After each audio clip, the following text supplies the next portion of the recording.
Now, the greatest radio shows of all time. Suspense. The Shadow Node. Washington calling David Harding, counter-spy. Classic radio theater. The Great Gildersleeve. Fibber McGee and Molly. Dragnet. Gunsmoke. The Lone Ranger. Now, step back into our time machine with your host, Wyatt Cox. Good evening, friends of the Inner Sanctum. We have mentioned that not a lot of shows went into summer reruns. There was one that was originally transcribed. It was live before a studio audience, but it ran almost an hour in front of the studio audience, then was edited down to 30 minutes. If you know what I'm talking about, it's Groucho Marx and You Bet Your Life.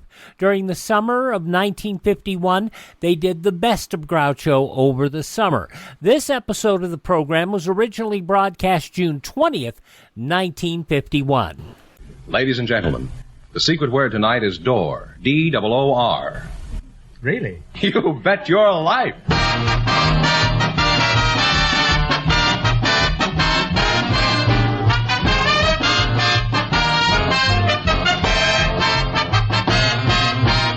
The more than 3,000 DeSoto Plymouth dealers of America present the best of Groucho. Yes, friends, it's a Groucho summertime. By popular demand from your letters, from rating histories, and the acclaim of critics, the DeSoto Plymouth dealers bring you selected shows from You Bet Your Life, the comedy quiz series produced and transcribed from Hollywood. Groucho Marx is on vacation, friends, and will return in the fall. Until then, it's fun and laughs each week this summer as we proudly present some of the best of Groucho's past shows. And here he is, the one, the only... Groucho! That's me, Groucho Marx.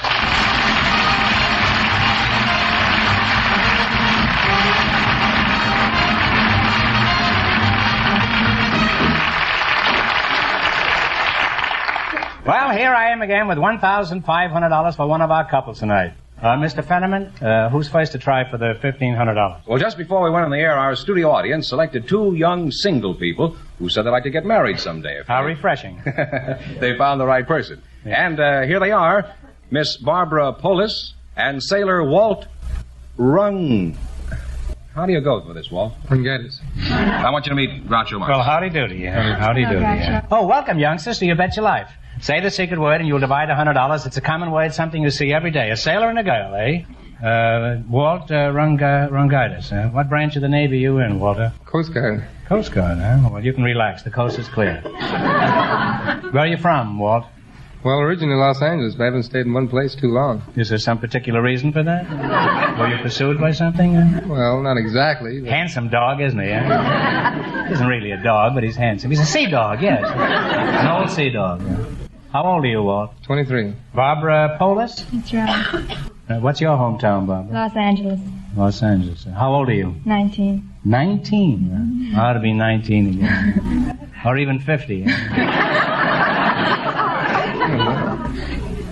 What kind of a name is Polis, Barbara? Well, it's Lithuanian. Oh, you're a Litva? Originally, I suppose. It's funny, because so am I. You Really? two Litvaks? Well, two Litvaks makes one Slovak, doesn't it? Now, tell me, Davy Jones, what are your duties as a seaman?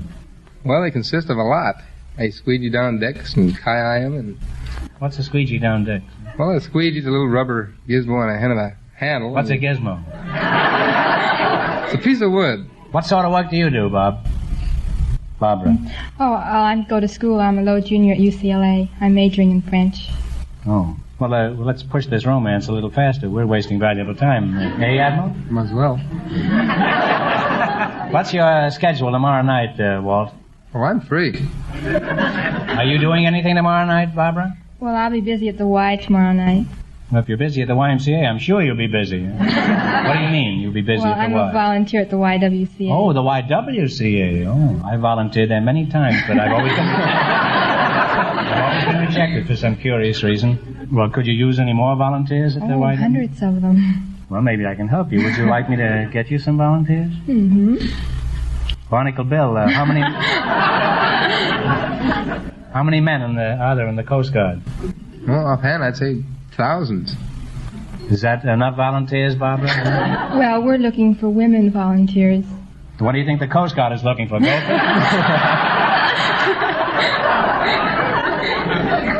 Where are you stationed, Walt? On the Minnetonka. That's a lake in Minnesota, Walt. Does the Coast Guard know about this? Yes, but ours is the U.S. Coast Guard weather ship. Oh. Well, what's the captain's name? Minnehaha? Knudsen. You better explain yourself. Well, Minnetonka is a weather ship, and we usually travel out in the Pacific, and we send up balloons with tinfoil and stuff like that on it. Oh, playing games, huh? That's where the taxpayers' money goes. They're sending up balloons in the Pacific. Well, it has tinfoil on it, and then the radar tracks it. It has tinfoil on it? Yeah. Well, the radar's got to pick it up. Well, I didn't know it had tinfoil on it. I think you should send balloons up if they have tinfoil on it. Where do you go on these trips? Oh, any place throughout the Pacific. The last one we were up around the Aleutians and the Bering Straits. Mm-hmm. That must have been an interesting trip. Did you enjoy it? Yes, but it got a little bit rough. I mean, it was blowing about a 60-knot wind, and the deck was always underwater. We almost cracked up a couple times. We were afraid it might split the ship up. Well, you fellas do a hero's job, but nobody hears about it. Put it there, kid.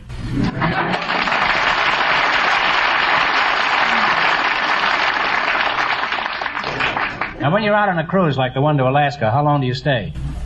About 90 days. 3 months, huh? Mm-hmm. And in all that time, did you go on any dates? No, we were aboard ship. We usually just chewed our gums and listened to squawk boxes and laid in the rack and played acey-deucey.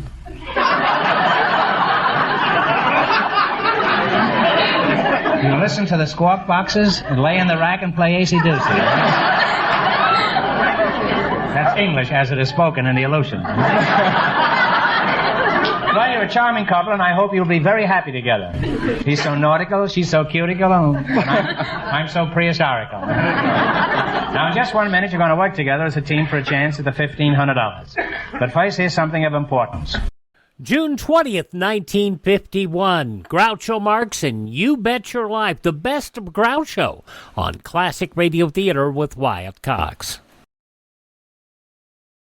Hey gang, just a note to let you know that we've notified all of our radio stations that our final episode of Classic Radio Theater with Wyatt Cox will be broadcast on all of our radio stations on June 30th of 2023. It is not something of your radio station. It's not because you haven't been responsive.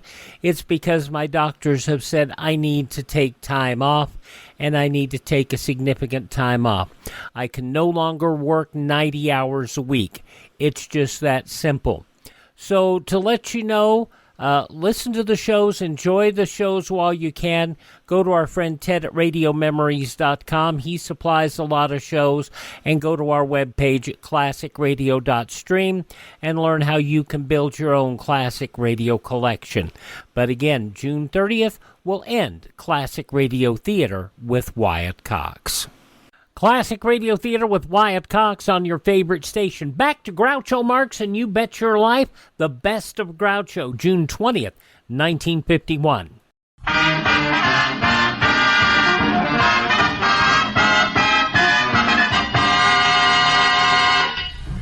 All right, now you're going to play You Bet Your Life. George, yes, sir. Would you explain the rules? Certainly.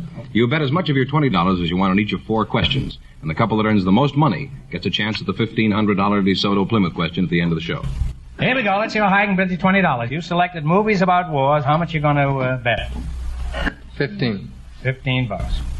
Vivian Lee and Clark Gable starred in a picture about the Civil War. What was the name of it? Gone with the Wind. Gone with the Wind is right. Well, to a good start, you have $35. Remember, you're going for $1,500 tonight. How much of your 35 will you risk? 30. 30. In 1930, the late Louis Wollheim and Lou Ayres starred in a picture about German soldiers. It was written by Eric Remarque. What was the name of it? All Quiet on the Western All Front. Quiet on the Western Front. You're really climbing. You have $65. Here's your third question. How much of your 65 will you bet? 55. Gregory Peck played a tough Air Force general in a picture about the bombardment of Europe during World War II. What was the name of the picture? 12 o'clock high. 12 o'clock high.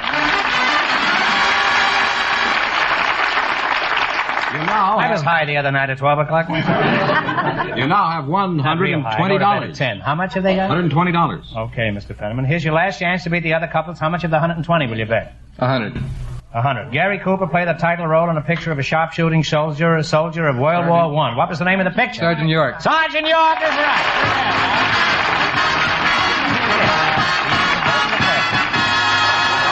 Oh, brother, they're not kidding, huh? And besides that, you wind up with $220. Thanks and good luck from the DeSoto Plymouth dealers.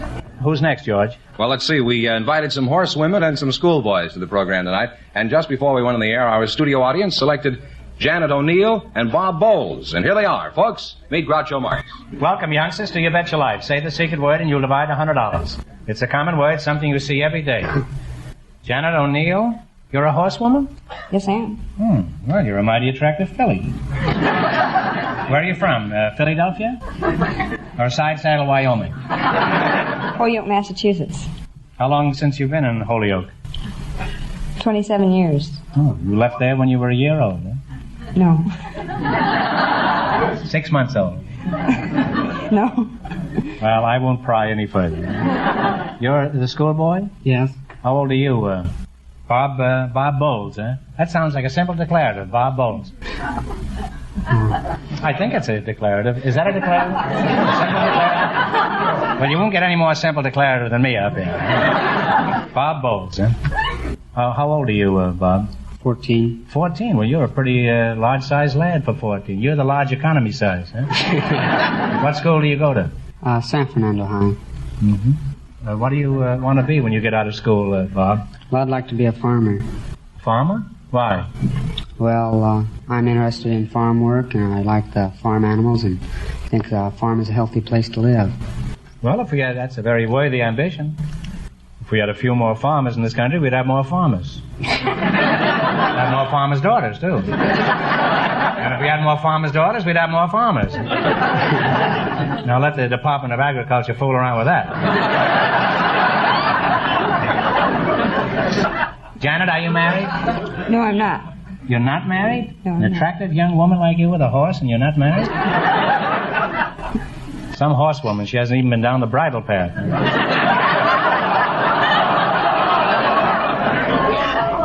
Are you married, Bob? No. Some schoolboy, not even married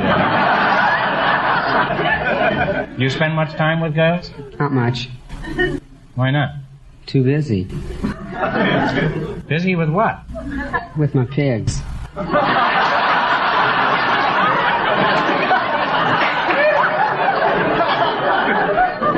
That's a very hammy attitude, Bob. You're going to stand there and tell me that you prefer pigs to girls? What kind of girls have you been going out with? We ought to double date sometime. We could go hog wild.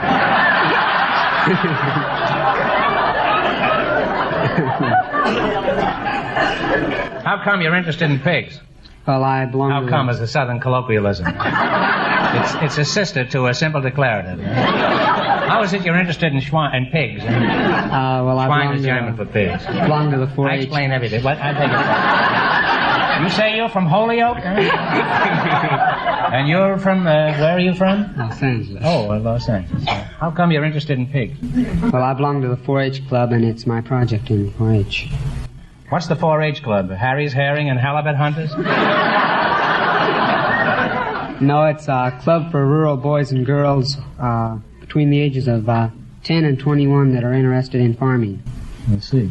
But what's the significance of the 4-H's? Do they stand for anything?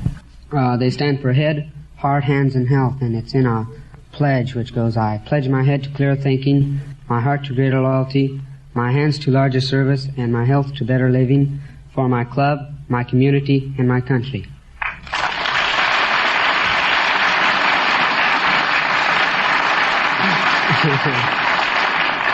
That's a wonderful pledge, and I wish I could take it. But we're too late. I've already pledged my head to the Smithsonian Institute.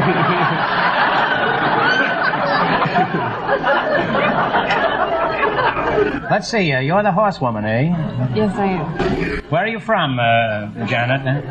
Holyoke, Massachusetts. Holyoke, Massachusetts. Did you come out here side saddle? No, I didn't. Do you have a horse, Janet? Yes, I have a horse. What does he do when you're not riding him? Does he pull a plow? No, he doesn't pull a plow. What kind of a horse is it? He's a registered thoroughbred horse by Palacio out of KDL. KDL? That's a radio station, isn't it? Imagine a horse emerging from that, eh? Well, I had no idea your horse was that important. Do you accept my apology? I do. Barbara, I'm not proposing. I'm just apologizing. Now, let's get back to your pigs, Bob. Is there money in raising pigs? Yes, if you do it the right way. If you know your business. I see. Well, how much have you made so far this year? Well, I lost about $15.35. I lost about $15.35. Oh, I see. This is a federal project, eh? That's the old joke, but you had to accompany the pigs all winter, isn't it? Well, how come you lost money? Well, I've just had the expenses, and so when I start selling the pigs, I'll have the profits to add up. Oh. Well, how much do you estimate you'll make when the season is over? About $50. Well, if you make a profit, be sure you file your income tax return. With all those pigs around, you know, one of them might squeal.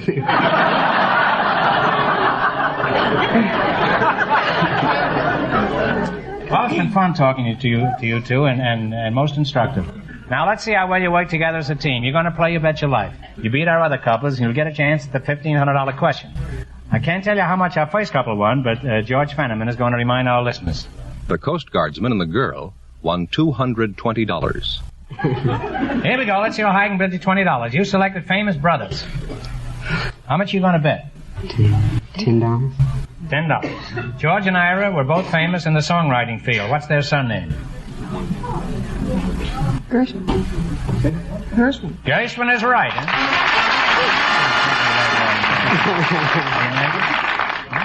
That wasn't an easy question, you know. That's very difficult music that the Gershwins write. Remember, you're going for $1,500 tonight. Now, how much of your $30 will you bet on this one? 20. 20. James, Elliot, and John are sons of a famous father. What's their surname? You know. Roosevelt. Roosevelt is right. You now have $50. How much are you going to bet? 40. 40. Dizzy and Daffy were both famous pitchers. What's their last name? Dean. The Melancholy Dean is right. You now have climbed to $90. Now you have $90, huh? Here's your last chance to beat the other couples. How much of the 90 you going to bet? Now, Janet, don't be giddy. Okay. All of it? Reach out. Two famous brothers made flying history at Kitty Hawk, North Carolina. What's their name? Right, brothers? You have the right brothers that time. Put it there. Now give Carl a big kiss. They're helping you with this. Give him a big kiss now. Come on now. And you wind up How with motherly can you get, huh? $180. Thanks and good luck from the DeSoto Plymouth dealer. Just before we went on the air, we selected a man with an interesting occupation and a housewife. Both were volunteers from the audience. And here they are, Mrs. Lola Davis and Mr. Carl Brenneman. Meet Groucho Marx. Welcome, children, for the DeSoto Plymouth dealers. Say the secret word, and you'll divide $100. It's a common word, something you see every day. Carl Brenneman, eh? Where are you from, Carl? I was born in Waynesboro, Pennsylvania. How long you been out here? About 6 years. Are you married? Yes, sir, very much so. Mrs. Lola Davis. Yes. You're the housewife? Yes. Where are you from? I was born in Athens, Arkansas. Athens? I thought that was in Greece. Just where is Athens? It's close to the Queen. I may sound stupid, but I've never heard of Bequeen. Where is that? The Queen is Is that close... Bequeen for a day? No, the Queen. Oh, Dick Queen. And it's close to Locksburg and Bumblebee and Big Fork. Oh, of course, Big Fork. That's right next to Little Fork, isn't it? Isn't that right? Well, give me one little hint. Where the Sam Hill is Bequeen? Or the Queen? About 1,500 miles east of here.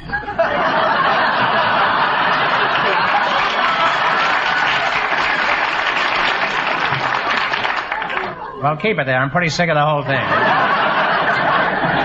Now, Mr. Brenneman, let's get back to you for a moment. You have a very familiar and famous name. Were you related to Tom Brenneman? That's right.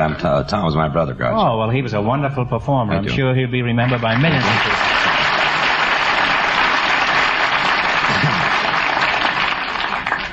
You lost a great guy when he went. Thank you, Groucho. You have an unusual occupation. What is it? Well, I conduct tours. I call my tour is called Seeing Hollywood with Carl Brenneman. Well, suppose people would prefer not to be seen with Carl Brenneman. What kind of a racket is this? Well, it's not actually a racket. I personally conduct a tour of Hollywood. You mean you take them personally? Yes, I take them Piggyback? No. I use a bus. Oh. Let's pretend that Lola and I are tourists and we climb up on your rubberneck wagon. Now, what do you do? Well, I show them the Wilshire District, featuring the famous Miracle Mile, the Farmers Market, Grauman's Chinese Theater, and actually Hollywood proper. I didn't know there was any part of Hollywood. Mrs. Davis? I'll call you Lola. Huh? Okay, that's fine. That's what kind of a town is Athens? It's just a little country inland town. One store, general store, and post office. Do you live in the heart of this metropolis? No, I lived out in the country.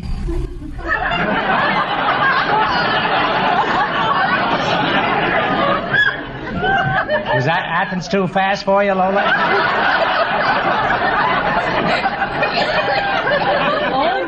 Those city folks don't get small-town living, do they? June 20th, 1951, Groucho Marx, You Bet Your Life, here on Classic Radio Theater with Wyatt Cox. The conclusion follows these messages from your favorite radio station.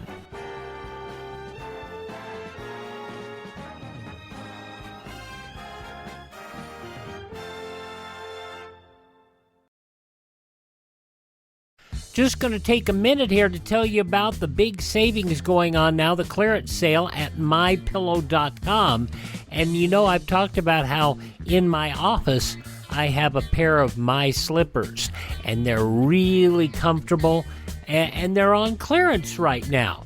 The MyPillow.com slippers, $25 a pair, limit 10.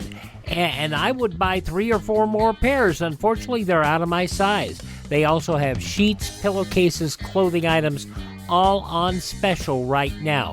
Go to MyPillow.com, click on the clearance tab at the top of the page, use my promo code Wyatt, or call 1-800-928-4715. Limited sizes remaining in the MyPillow slippers, limited colors on other items. MyPillow.com, clearance tab, promo code Wyatt, 1-800-928-4715.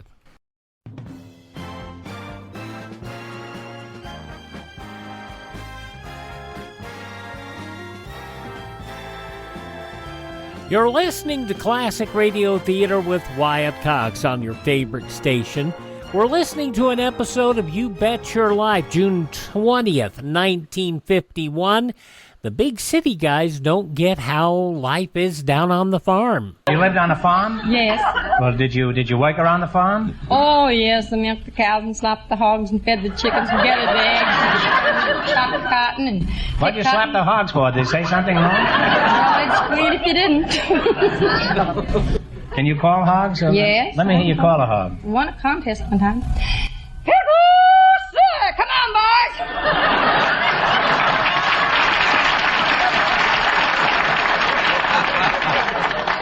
I bet you when she hollered out, everybody ran, huh? Man, woman, and beast, huh? How's the food down there in Arkansas? Do you have lots of corn pone and molasses? Well, I don't care for molasses, and I don't care for corn pone. I like cornbread the best. You know the difference. Is there a difference between corn yes, pone? Corn pone is made with hot water and salt and cornmeal, and I like an egg and some baking powders and milk in my cornbread. And then I like the other... I'd rather have the cornbread, turnip greens, hog joe, black-eyed peas, baked possum, sweet potatoes, something like that, instead of the corn pone and molasses. Say, you made me hungry for that whole meal, Lola. Well, I wish you'd send me one of those meals. We have hot biscuits and fried chicken, too. Well, that you can get here, but I like all that other stuff, that's sow belly and everything. Did you always live in Athens? No, I moved out and lived out east of Mena. You lived on a misdemeanor, did you say? E-A-S-T, east of Mena. Oh, east of Mena. Is that somewhere east of Suez? No, that's now, where is Mena? That's down close to Ink, Rocky, Shaker. Oracle, Cherry Hill, Board Camp. Well, let's not go all through that again, huh? Can't we just settle and let's say it's 1,000 miles east of St. Louis? Well, it's been very interesting talking to you two, and I never thought we'd have Lum and Abner as contestants on the show. Now, let's see how well you work together as a team. You're going to play You Bet Your Life. You beat our other couples, and you'll get a chance at the $1,500 DeSoto Plymouth question. I can't tell you how much the other couples won, but George is going to remind our listeners. The Coast Guardsman and the girl are still leading with $220. Here we go. Let's see how high I can build you $20. You selected famous restaurants. Here's your first question. How much will you bet? I don't bet. You go ahead. I'll leave it at Well, let's bet 15. Is that all right? It's up to you. I'm here for the David? fun of it. We'll bet 15. 15. Okay. In what city do you find Toots Shor's restaurant? Toots Shores. New York? New York is right. Off to a good start. You have $35. Shall we bet? Remember, you're going for $1,500 tonight. Now, how much of your 35 will you bet on your second question? Shall we bet 30? You go ahead. Well, let's bet 30. Gotcha. Okay. Now, in what city on the Great Lakes do you find the famous pump room? That would be Chicago. Chicago is right. He's been all over with that bus. You now have $65. And here's your third question. How much of the 65 are you going to try? Shall we bet 62? Okay. We'll bet Okay. 62. In what city do you find Romanov's restaurant? Beverly Hills. Beverly Hills is right. Hills. You have $127. And here's your last chance to beat the other couples. How much of the $127 you're going to try? Yuri. Hey, take it easy. Her husband's out front. That's my wife. Let's bet 125. Well, maybe they'll get together. We'll bet 125. You're going to bet 125, huh? In what western city do you find the Cliff House? Say it. You know it? No, you say it. You sure? I got my the fingers Cliff House. Talk it over. San Francisco? San Francisco is right. Give him a big kiss, Lola. Give her a kiss. Thanks and good luck to the Soda Plymouth deal. I've got some good news for you because you wind up with $252, and that means that you get the chance at the DeSoto Plymouth $1,500 question.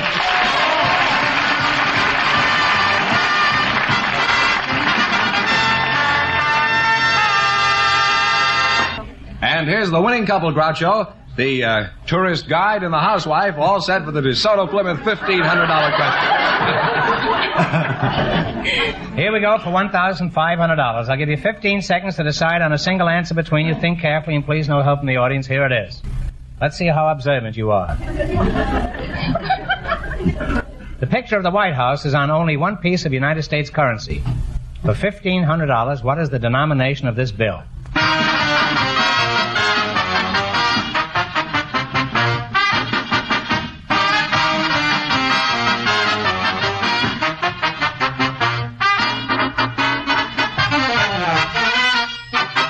One answer. You answer. $10? No, I'm sorry. It's the $20 bill. I started to say that. So that means the big question next week will be worth $2,000. Well, you lost the big money, but how much did they win in the quiz, George? $252. Well, congratulations and thanks to both of you and to all of our contestants on the show tonight.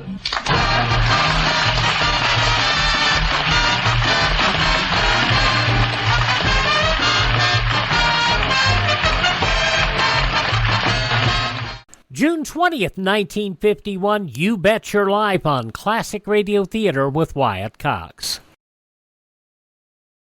One last note about Groucho. You know, the great thing about this show is that you get information that was current information at the time, but it's now history. So I think it's good to hear that as well, in addition to Groucho's humor that sometimes bordered on the risque at the time.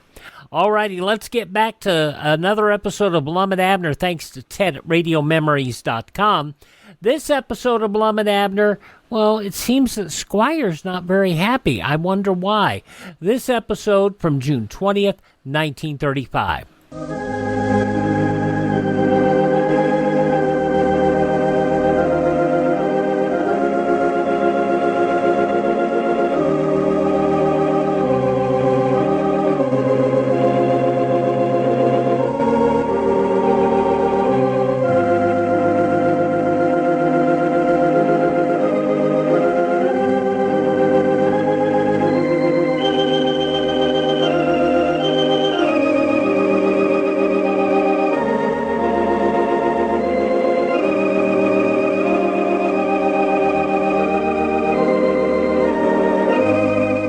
Howdy, everybody. Here we are, all ready to take you down to Pine Ridge for another visit with Lum and Abner. Brought to you by the makers of Horlicks, the original malted milk. And now, let's see what's happening down in Pine Ridge. Well, Lum, as Justice of the Peace, has been forced to issue a warrant closing the picture show of his competitor, Squire Skimp. It seems there's an old ordinance in Pine Ridge prohibiting the operation of a theatrical entertainment of any kind on the second floor of any building because of the fire hazard. This places Lum in a rather embarrassing position, as he is afraid there will be some who might think that he has used his office of Justice of the Peace to fight competition. As we look in on Pine Ridge today, we find Lum and Abner over at the Jot 'em Down store. Now that they have the only picture show in Pine Ridge, the old fellows are taking a renewed interest in their business. Lum has just called their friends on the party line to make an announcement. Listen. Hey, you better go ahead and start talking, Lum. He'll be hanging up our receivers there. Yeah, well, be quiet. Howdy, everybody. This is Lum Edwards, advertising manager of the Pine Ridge Planetarium talking. Advertising manager? I've just got a few announcements to make in regards to our picture show. When did he get to do I that? reckon most of you has heard by now that Skimp's Hippodrome's been closed up. Yeah, goody. And from now on, we're going to have a different picture every night instead of having them 3 days a week like we'd been doing. Fine. Yeah. We're going to do our best to bring you folks the latest pictures. Yeah. Another thing, just 'cause we ain't got no competition now, we don't aim to raise our prices none. They're going to stay right where they're at, 10 and 25 cents. For children and grown. 10 cents for the children's and 25 cents for the adults. That's right. Now, for tonight, we have for your approvals that old favorite, David Copperfield. This is a picture you all ought to see, and something you need to be afeard to bring your young'uns to. No. The show starts prompt at 7 o'clock and will be out by 9:30, so you won't miss too much sleep. Recollect the Pine Ridge Planetarium, the place where you see the movie stars, presenting David Copperfield, come one, come all. I thank you. All right, Doggy, that ought to bring him out, Lum. Sounded all right, did it? Oh, yes, sirree. You just plumb outdone yourself on that. Yes, sir, that party line's a handy thing at all for advertising. Nice thing about it, it don't cost nothing either. No, but ringing that fire alarm so much just to get them to the phone so you can make them speeches, Lum, while you're liable to get them where they wouldn't pay no attention if we was to have a fire showing up. Yeah, maybe we better start calling Doc Miller's ring for a while. Everybody listens in to see who's down sick when you ring him anyway. Yeah. Well, Abner, looks like we've sort of got our things our way at last now. Yeah. Or to make some money out of this picture show business after all. Yeah, well, the only thing that's kept us from it so far has been Squire Skimp. But we got him out of the way now. Yeah, I still don't feel just right about it, though. I dread for the case to come up in my Justice of the Peace Court tomorrow. Well, I wish you'd quit worrying about that, Lum. It weren't your fault. Well, I just don't want nobody to think me and you closed Squire up just to help our own business. Well, we closed him up 'cause he was violating the law, running a theater on the second floor of a building. It ain't our fault if he was in the same business that we are. Well, he thinks we done it just to help ourselves, though. Oh, yeah, he thinks so. That's what made him so mad yesterday. I wasn't surprised, though, Tad. I figured he'd be mad before he ever went over to serve him papers on him. Oh, I never seen a man get so mad over anything in my life. He just ranted and raved. He did, huh? Yes, sir. If he does all the things that he says he's going to, why, me and you better just stay as far away from him as we can for a while. Stay away from him. Yeah, I told you what all he said. He weren't joking neither. Well, he'll cool off.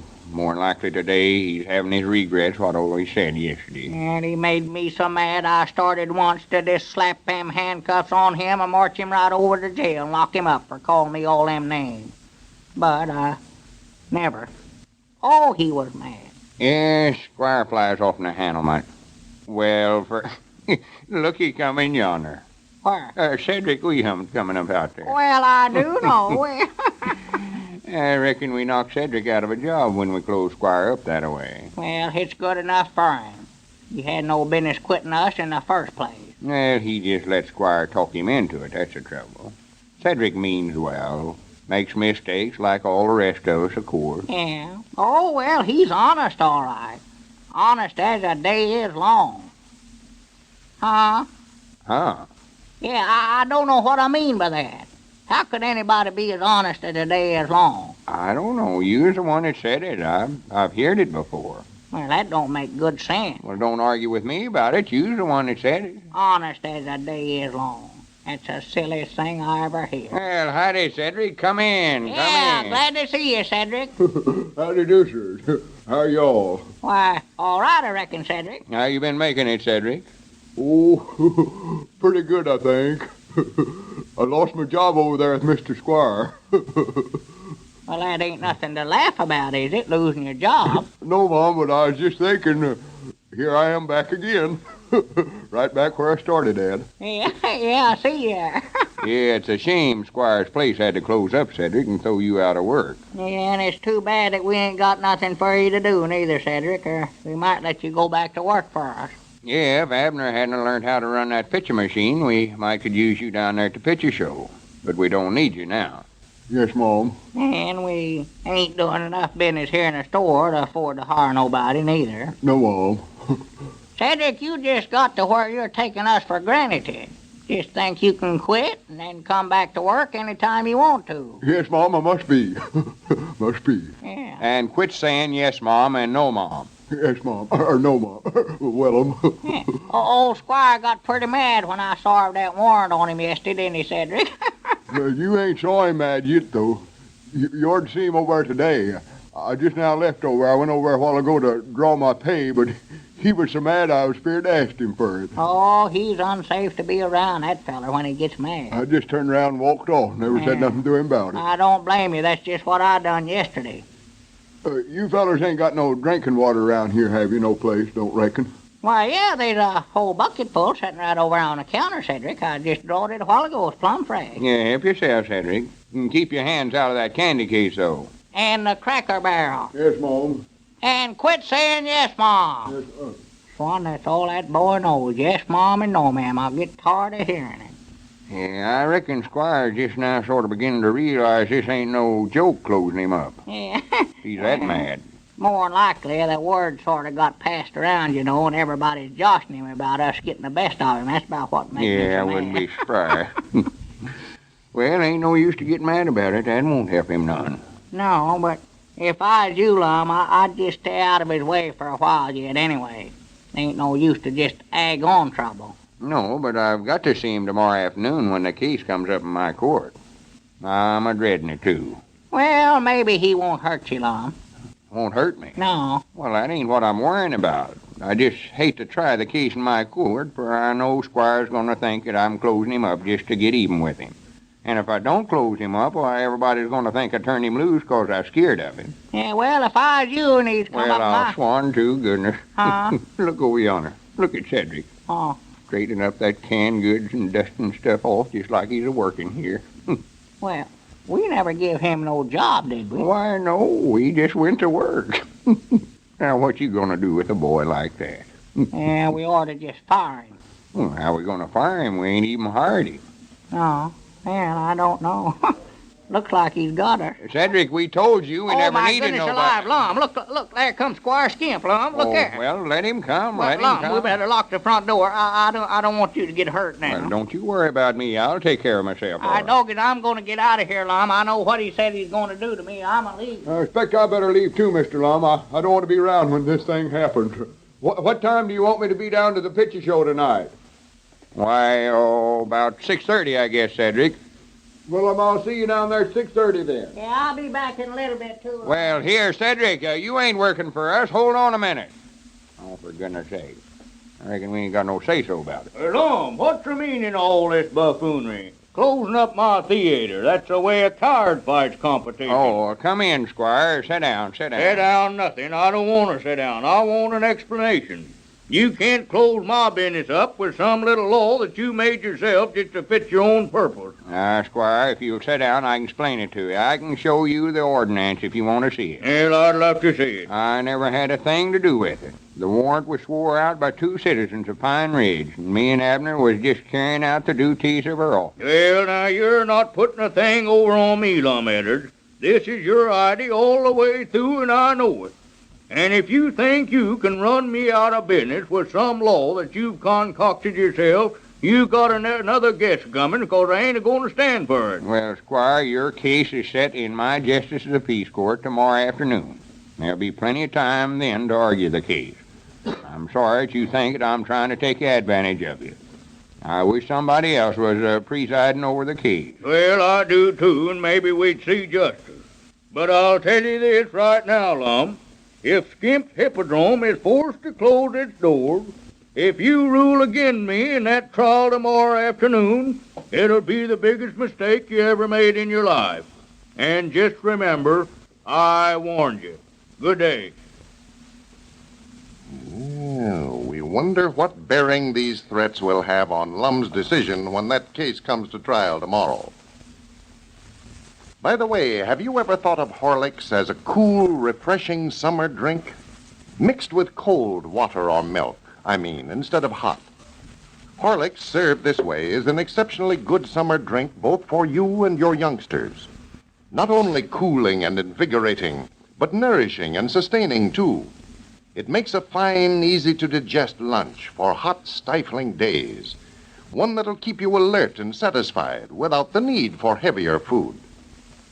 Keep a pitcher of Horlicks handy in the refrigerator, ready to serve to your family or guests at any time. I can't think of a better suggestion, or one that'll please your family more. Send for Horlicks' new circular, giving original and delightful recipes for cool summer drinks. Just drop a postcard to Horlicks, Racine, Wisconsin, and it'll be sent to you free for the asking. The address is Horlicks, Racine, R-A-C-I-N-E, Wisconsin. This is Carlton Brickert, speaking for Lum and Abner and Horlicks, who now bid you all good night and good health.